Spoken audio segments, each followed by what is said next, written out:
So, Congressman, you're going to announce your presidential run tomorrow. Can you tell us a little bit about that? I'll be doing it out at WAAM Freedom Fest, and for me personally, it was a way to make the announcement and get to sit in with Theron X's band. And you are, we know, the rock and roll congressman. Can you tell us a little bit about that, about your passion for music? Well, I grew up in Detroit, the home of Nugent, Kid Rock, Seeger, the MC5, Iggy, and when you grow up reading Cream magazine, you just kind of have an affinity for it. And that seems to set you apart a little bit from other people on Capitol Hill because people see you as more approachable, maybe. Did you find that helps you? Well, it depends how loud you're playing, whether they find you approachable or not. But one of the things that happens in Washington is you can go there and you can assimilate to the D.C. Beltway culture, or you can't. Being a Detroiter, I find that an alien culture. I go there, I work, I come home. And as I like to remind people, whether you like me or not, I'm still going to be me, whether I'm there or whether I'm here. I'm not going to put on any airs. And that being said, why did you decide to run for president?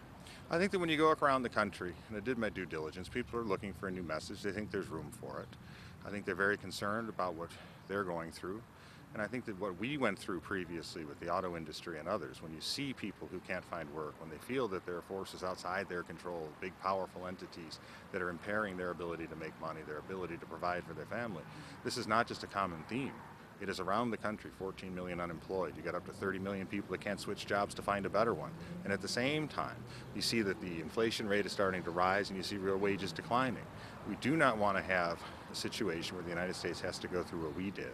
What we'd like is a responsible approach to setting up a restructured, rebuilt federal government so that we can actually start going towards prosperity, fixing the Wall Street banks that have failed, that have frozen up the credit markets and prevent the new entrepreneurs and workers from building a 21st century economy.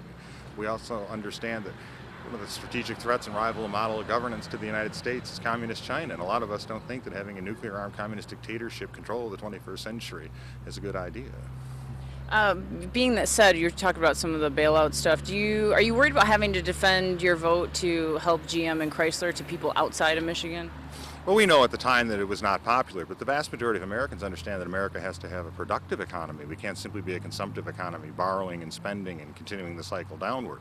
And as far as I'm concerned, being a Detroiter, manufacturing, the arsenal of democracy, it has not only economic ramifications, it has national security ramifications.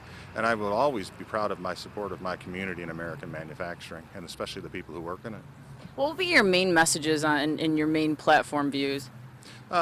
It's going to be about the economy, how you can have tax relief, you can have regulatory relief, but if you do not go in and force the banks to recapitalize, to get them healthy and hold them accountable, you're not going to have the capital flow down to the people who are going to grow the economy.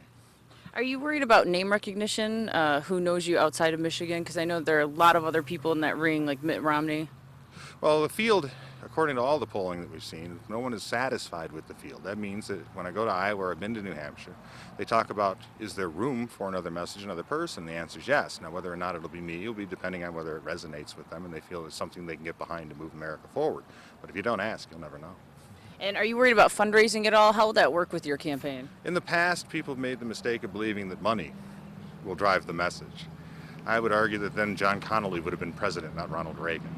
The reality is, especially with the public concerned about the future of the country, they're very concerned about what you're going to stand for, what you're going to do. So I would argue that the proper way to do this is message, and then support will follow if people like it.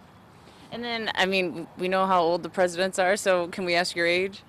I'm bald, but I'm 45, so I'm Gen X. Well, and just so people know you and your family, kids, wife, can you tell us a little bit about your growing up and in your home life? Well, it was first 7 years in Detroit, moved to Livonia, been there ever since. I met my wife through my brother-in-law at Catholic Central. Her first response when he asked her if she would potentially go out with me was, "What's a Thaddeus?" So this is not the first time I've heard that question. She's a registered nurse. She works 12-hour shifts. One kid's at Grand Valley, one kid's at Catholic Central, and the baby girl is going to Mercy High School in the fall. Wow, so sounds like good home lives, good upbringing. And where are you from originally? Detroit, and then Livonia after 7 years. My parents were Detroit public school teachers. Did your parents say why they chose the name Thaddeus? Well, I didn't have any input at the time. I was just laying there wondering what happened to me. They said that it was named after the St. Jude Thaddeus, patron saint of hopeless and desperate causes. There is an irony to that. All right. Anything else that you want to mention or get out there for people? No, you've been very thorough.